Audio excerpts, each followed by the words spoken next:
So what's up mga tech updates for another videos for today is mga price update po tayo sa mga pinaka-latest laptops dito lang sa Thinking Tools located at SM Mabolo, Cebu. So ito po ang kanyang mga possible down payments and kanyang cash price mga tech updates. So as you can see, yan po yung ating laptops na Huawei. Kung balak nyong bumili, available po to at SM Mabolo, Cebu. So, ito po ang ating display ng ating mga Asus at saka yung kanyang specs and kanyang cash price. Yan po yung kanyang mga possible down payments. As you can see mga tech updates, ito po ang kanyang mga highlights na specifications sa ating Asus. So, narito po yung kanyang kabila. So, ito po ang kanyang mga specs and also ang kanyang cash price. So, meron po tayong Ryzen 7 dito. So, yung kanyang price is magdepende po kung ilang yung inch yung inyong display. So, ito po yung kanyang mga specifications and kanyang cash price ng ating Asus. So goods din ito for gaming. Meron po siyang smartphone dito as you can see. So Ultra Gaming ROG Phone 8. So napakalupit talaga nito, mga ROG phones. Bihira lang natin makikita yung mga ROG. So ito po ang kanyang mga specifications, mga tech updates and kanyang cash price ng ating ROG phone. So, ito po ang kanyang design sa likod. So, next naman tayo mga tech updates. So, ito naman yung ating MateBook na Huawei D6. So, may iba't iba po tayong mga down payments and kanyang cash price. Ito po ang kanyang display and kanyang mga specs. So, as you can see, naka-Intel Core i5 for only 4,000 to 50,000 pesos. So, tingnan naman natin yung Lenovo brands ng ating laptops. So, ito po ang kanyang specifications, mga tech updates, and kanyang cash price.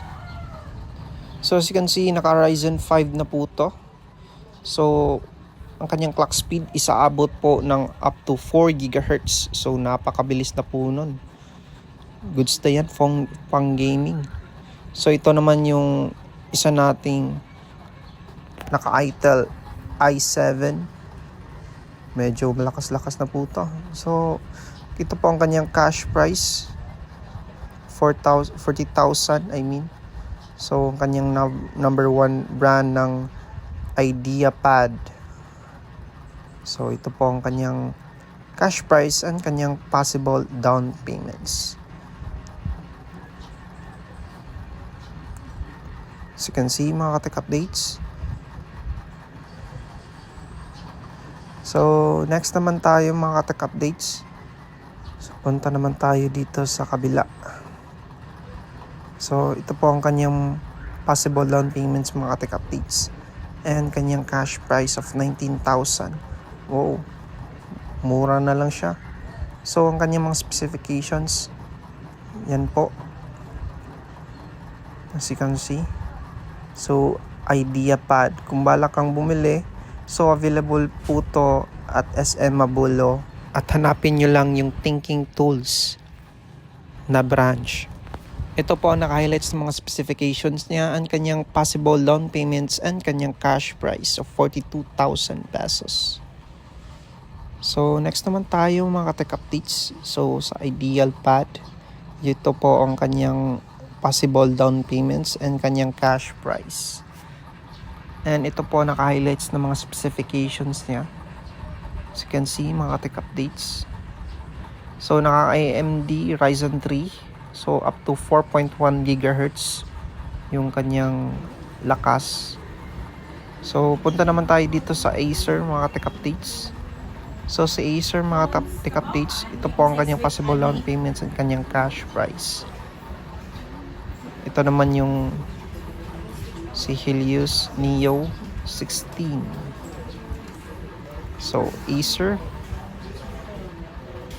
So ito po ang kanyang possible down payments and kanyang cash price. So yan po yung kanyang Windows hanggang Windows 11 with 64-bit. Yan po. So next naman tayo mga tech updates. So ito naman tayo sa sunod. So naka Intel Core i5 processor yung ating Acer. So ito po ang kanyang possible loan payments and kanyang cash price of 38,500 pesos. Mga tech updates. So sa likod naman tayo. So, ito po ang kanyang specifications and kanyang cash price ng ating Acer. So maganda na po yung ating display dito. Naka OLED. Ito po ang ating entry level ng ating Acer laptops. As you can see, yan po ang kanyang possible down payments and kanyang cash price mga ka-tech updates. So, as you can see, yan po yung naka-highlights ng mga specifications and naka-UHD graphics na po siya. So, naka full HD LED display. So, napakagandang display na po niyan. So, next naman tayo, dito naman tayo sa so, yan po yung ating possible down payments and kanyang cash price. So, lipat naman tayo mga tech updates. Dito naman tayo sa HP na brands. So, ito po yung naka-highlights ng mga specifications niya and kanyang possible down payments and kanyang cash price. So, as you can see, yan po yung ating HP. And naka-highlights mga specifications. So, ito po ang kanyang possible loan payments and kanyang cash price of 31,500 pesos. So, may iba't ibang prices po siya depende sa display or sa laki ng inyong laptops. So, with same specs lang din. So, next naman tayo mga tech updates. So, ito naman yung ating HP na entry-level laptops. So, again mga tech updates, meron po tayong iba't ibang prices and down payments dito depende po sa laki ng inyong products or sa taas ng inyong memory or ng ating RAM. So, yan po yung kanyang mga specs. Same specs lang din at mayroong iba't ibang prices. So, yan po yung mga ating mga prices ng ating HP, mga tech updates. So, punta naman tayo dito sa kabila. Ang Victus HP. Yan po yung ating pang-gaming na HP laptops. So, naka Victus Pick 15. So, for sure matibay talaga to. So, yan po yung naka-highlights mga specifications nila and kanilang mga possible down payments. So, ang kanyang mga specs nito is naka Intel Core i5.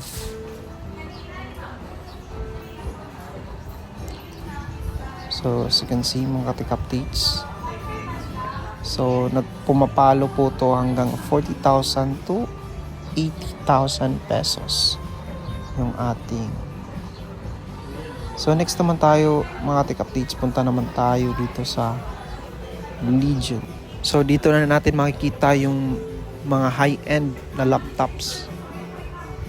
So, nag-range po siya up to 100,000 to 120,000 pesos. Ito po yung kanyang mga specs and also ang kanilang mga possible down payments and kanilang cash price. So ito po ang ating mid-range na laptops for only 43,000 pesos.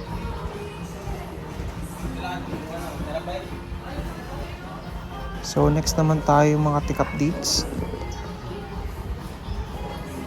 So dito naman tayo sa NSC. So ito po yung kanting entry level na laptops. So as you can see, yan po yung ating highlights mga specs and also ang kanilang mga prices.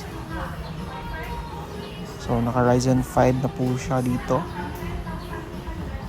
Ito po yung possible down payments and kanilang mga cash price. So meron po tayong iba't ibang mga specifications dito. Depende lang po sa mga features or mga extra features na gusto nyo. So kung gusto nyo medyo marami ng mga features or mas taas-taas ng capacity, so doon na tayo sa mga medyo may pagka-pricing na. Kung ikaw student ka lang, so bagay na bagay sa'yo yung Intel Core i3 na processor. So for me lang naman, so marirecommend ko talaga na laptops is yung HP laptop naka in-core i3 kung casual user lang ka lang. So kung if gamer ka, so kung hilig mo talaga yung pangbalagbagan na gaming, so marirecommend ko talaga yung PC. So much better mag PC ka na lang if kung hardcore gamer ka. Makakasave ka, mas less hassle. So back naman tayo dito. So ito po yung kanyang mga possible down payments and kanyang cash price. Yan po yung ating naka-highlights ng mga specs sa ating MSC. So punta naman tayo dito sa ating Dell. So nag-starting price of 50,000 pesos. Meron na po kayong AMD Ryzen 7. So yan po yung mga specs and kanilang mga prices. So naka Intel Core i7. So meron po tayong ditong Intel Core i3. So sa mga naghanap ng entry level na laptops ni Dell.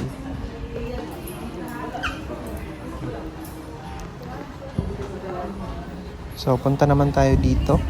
So ito naman yung ating mid-range na laptops ni Dell. As you can see mga tech updates, meron na po kayong Intel Core i7 and i5. So as you can see, nagre-range po siya ng up to 34,000 to 50,000 pesos ating Dell.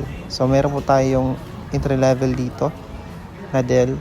So ito po yung kanilang mga prices and kanilang mga possible down payments mga tech updates.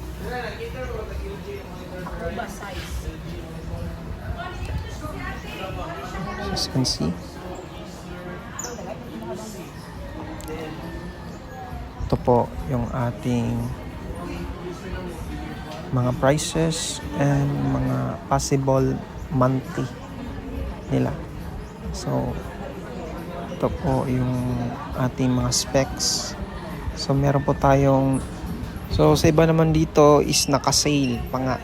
So yan po yung ating possible down payments and kanyang cash price ng ating Dell. So as you can see.